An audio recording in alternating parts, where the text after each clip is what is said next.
Welcome back to my animal education series. Today I'm here with Clint, Bartley, and Bartley Reptiles. Got it the first try. Well, the second try. Good job. That was enough. So, where are we? You are in my home. This is where I keep all of the snakes that we work with. Luckily, I love having it under my roof because it makes it where it's a lot easier for me to engage and get down here and take care of things on a regular basis. So, you are in where I spend a lot of my time. So here you breed snakes. So why snakes?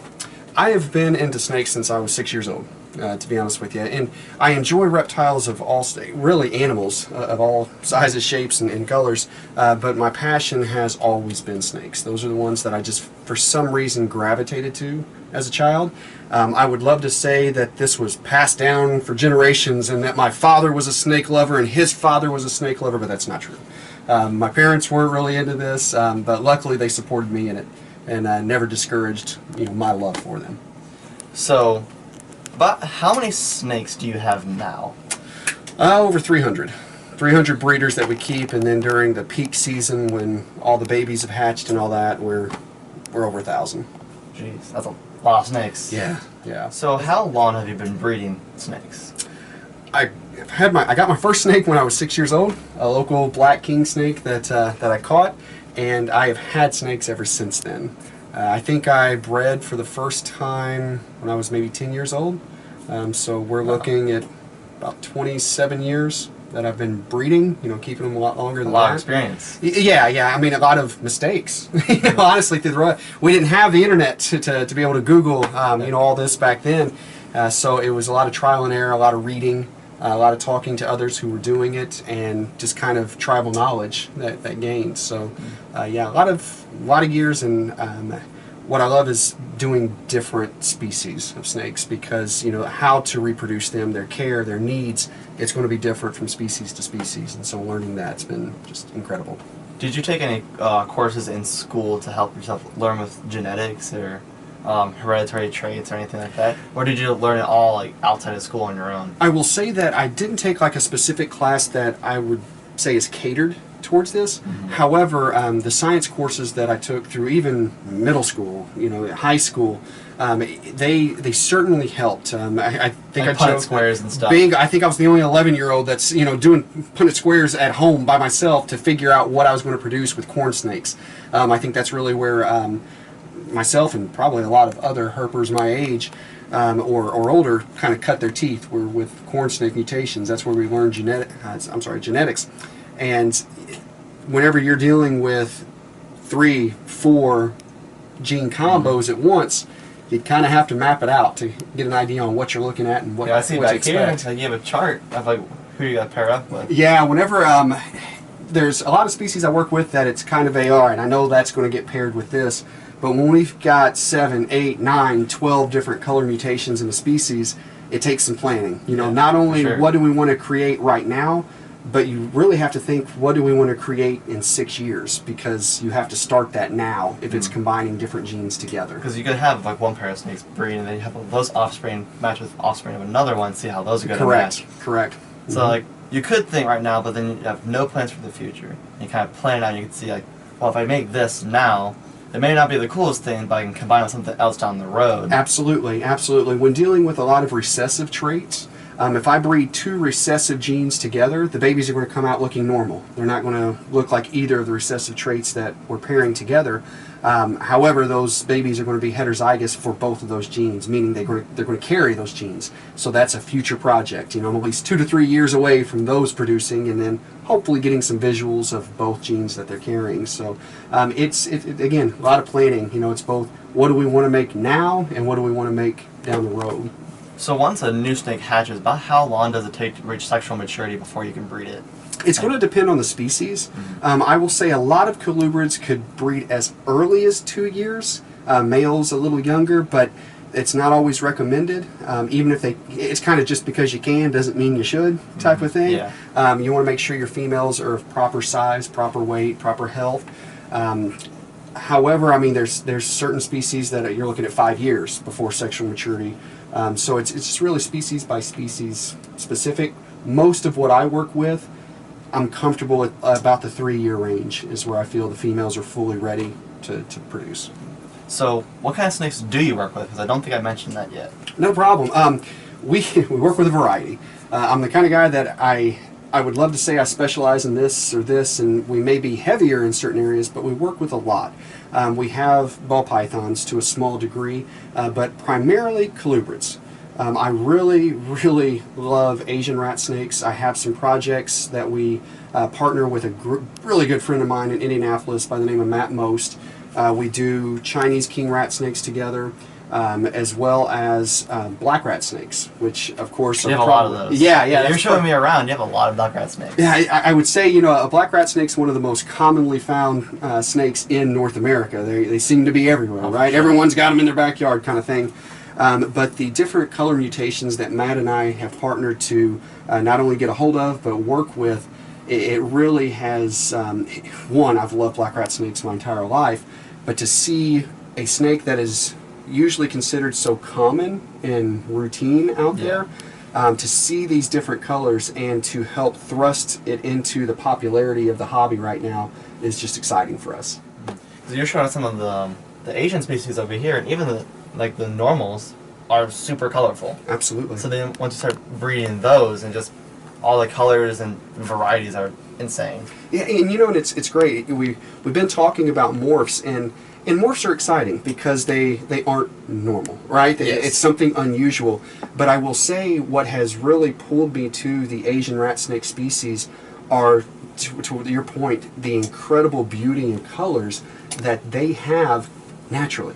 If you flipped a rock and found one, this is what it would look like, and they're stunning. So it's really been exciting for me. I love that their care is a little different as well than the North American species that I'm accustomed to working with. You know, they like it more humid. They want it cooler. A lot of Asian species, you don't even put heat on. You know, it's different. It's neat. So it's another learning experience. So since we're talking about some of the Asian species, let's take a look at them over here. Sure. I'm going to scoot on over here, get out of the way. So we got here. Here we have a Yunnan bamboo rat snake,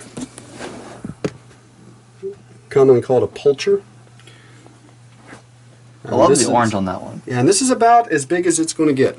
I mean, so it's a lot of the Asian species tend to be a little smaller than what the North American rat snakes are going to be, with some exceptions. We got big ones that we can show you there, but normally, and she's actually, that's a gravid female, so she's a little heavier than normal right now.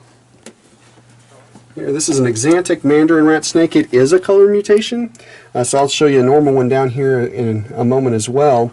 So you can see, obviously, the color mutation is beautiful, but even the natural look of this particular snake is just gorgeous. It's crazy how different the coloration is, too. Obviously, it's a morph, but there's all the yellows on this one. As normal, it's crazy. If there's any out that want to visit with us here. There we go.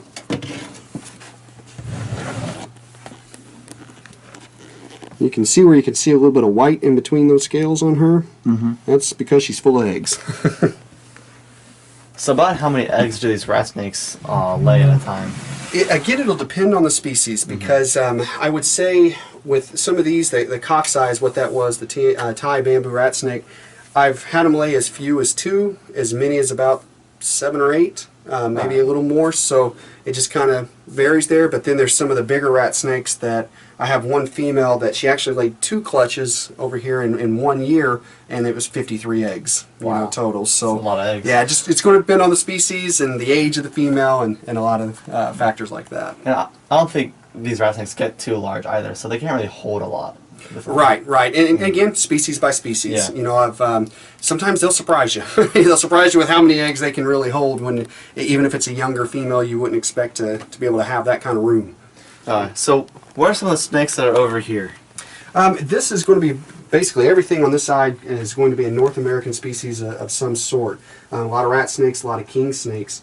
Over here, we have some desert-dwelling species. Now this is a morph, a snow blonde, which actually has 3 recessive genes at once. A snow blonde subok, Transpecos rat snake. It's known for its eyes. You see those big bulging eyes it has? That's not a defect. That is the way that this species looks, you know, at all times. And we're going to have, let's see, this is a nice River Road albino morph of a Transpecos rat snake. Again with the eyes. Mm-hmm. Definitely see like a little bit of the red pupils. You got it. So is that a trait only with albinos, or is that also found in other The red traits? pupils? Yes. Hypomelanistic snakes will also have a lighter pupil. We've got some Honduran milk snakes here. The shed These is in two there. are beautiful. Yeah, these are albinos, an albino tangerine.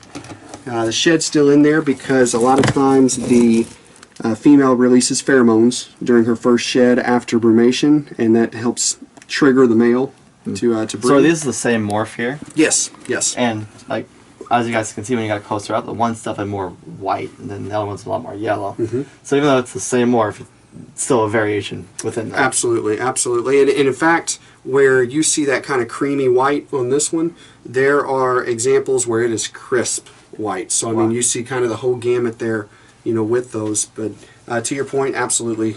Even the same color mutation within a species, you can see a significant variance from one individual to another.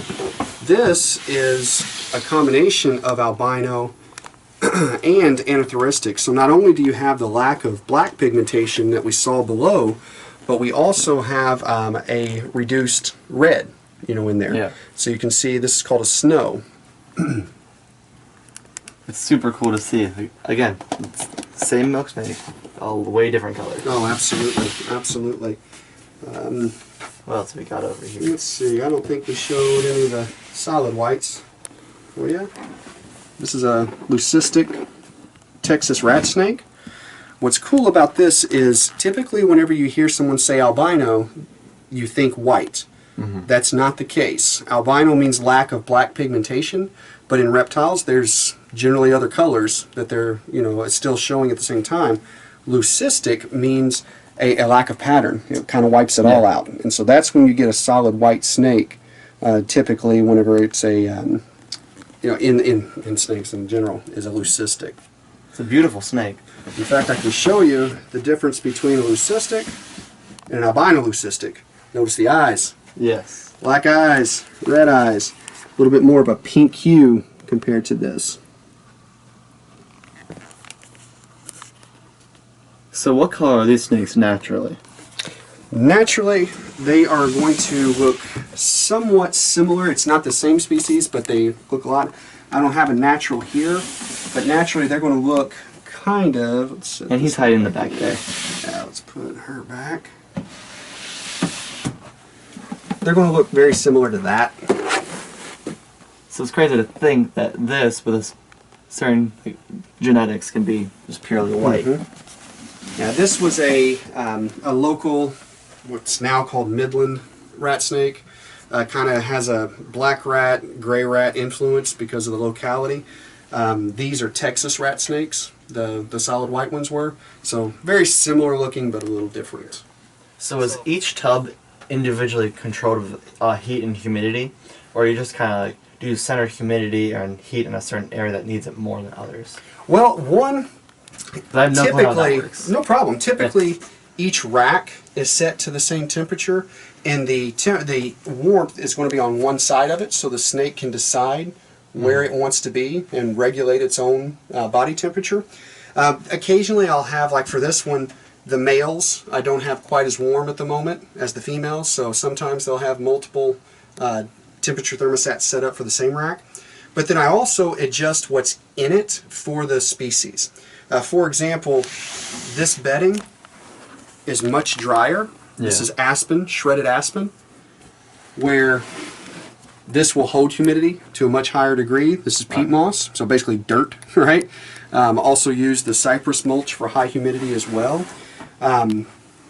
Where this species, this is pretty close to a black rat snake. This is a greenish rat, a moonshine, where if this whole thing was too humid, that's not good for it. Yeah. However, if it stayed this dry, the snake would have an issue shedding. So that's why you can see condensation up here, it's going to have a box that's able to get into, stay humid where it can hide. Just like in nature, even if it's a drier time of year, they're able to get under rocks, get into logs, things like that, where the humidity's still there. So is that a stynum moss in there? yes, yes. And so it's kind of certain species you want to give them that option on where they can go and let them thermoregulate themselves, as well as go to however much humidity they want to expose themselves to. And so obviously this is a lot of mouths to feed, as you said. So do you breed your own feeders here, or do you just buy in bulk? I kind of do both at times. I breed my own feeders. If I find myself not producing enough for the mouths that I have, then I will buy, from other breeders, local breeders and whatnot. I tend to try to keep a freezer full of rodents at all times because I never know how much I'm going to need throughout the year. Well, my last question. If you had to pick one species in here that is your favorite to work with, or favorite to breed, what would that be? Oh gosh, that's such a tough one. It's a difficult question. A lot, man. There's so many I like for so many different reasons, but I would say if I had to pick one snake, one species, it's not even that it's my favorite to work with. It's not that it's difficult, but if there's the one that if I was only going to have one, it would be that. It's going to be an eastern black king snake. It's not an expensive species. It's not one that's all over the hobby, but it's the first snake I ever caught at 6 years old. And brings it back to your roots. I've always had one. My entire life since then, I've always had at least one in the collection, just because it started it all. Yeah. So it's hard to get away from that. Well, thank you so much for telling us about your little business here in your collection. Because I'm super interested, and thank you to the people who've just sat there and watched me just talk and ramble away and learn. Well, I really appreciate you coming out. Thank you so much. I've had a great time. I want to give a shout out to a buddy right over here who, there's no way that we here at Bartley Reptiles can do what we do with this many snakes if I didn't have assistance. Sure. This individual, Bailey, would you have to come over here real quick? I'd like to put you on camera for a second, big guy. Bailey here takes care of the collection at least 2 days a week while I'm out of town. I travel for work. So again, I want to give a big thanks to him because there's no way that we could keep the kind of numbers that we do if he didn't come over and take care of it for me. So thank you so much, Bailey. You're welcome, for sure. And thank you guys both for the opportunity to be here. Anytime, anytime. Thank you. And thank you guys so much for watching this week's video. Don't forget to leave a big thumbs up down below, subscribe to my channel, and also check out my Instagram @Enclosure. As always, I'll see you next week.